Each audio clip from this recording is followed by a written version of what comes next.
Dahil nga mga idol, papalapit na ang trade deadline, inihahanda na ng Dallas Mavericks ang kanilang mga players para ma-trade sa ibang kupunan. At isa sa mga pinaniniwalaan ngayon na matatanggal sa lineup, si D'Angelo Russell, natanggal na nga sa kanilang ginagamit na rotation sa Dallas. Nakalipas nga ang 9 na games, isang beses pa lang siyang nakapaglaro.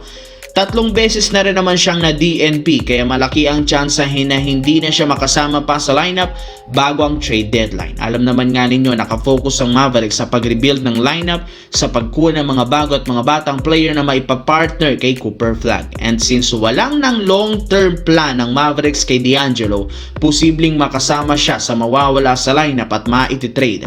Hindi na rin naman ganun ka-reliable ang opensa ni D'Lo, plus nagiging liability pa nga ito sa depensa, kaya posible talaga siyang magamit bilang trade asset at matanggal sa mga susunod na araw.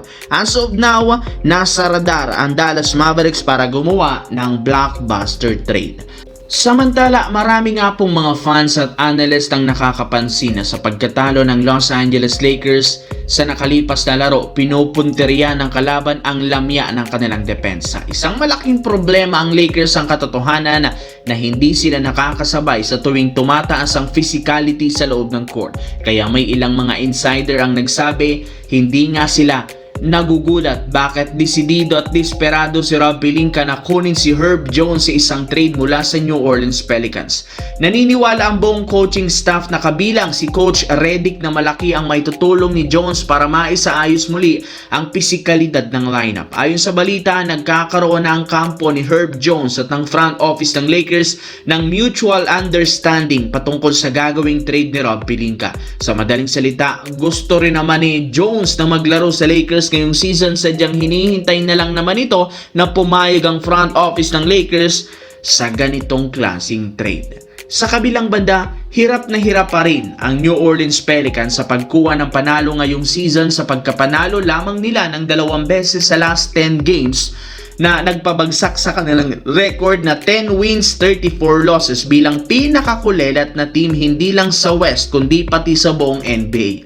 Pero hindi kagaya sa nagdaang taon, medyo kalmado nga ang kanilang mga fans since kahit man nananatiling injury prone si Zion Williamson, may ibang players ang inaasahang magi-step up katulad ng kanilang rookie big man na si Derek Quinn na merong napakalaking potensyal na maging isang big man superstar matapos ang magagandang laro nito. Nakikipagsabayan, nakikipagbanggaan sa pinakamagagaling na sentro sa NBA.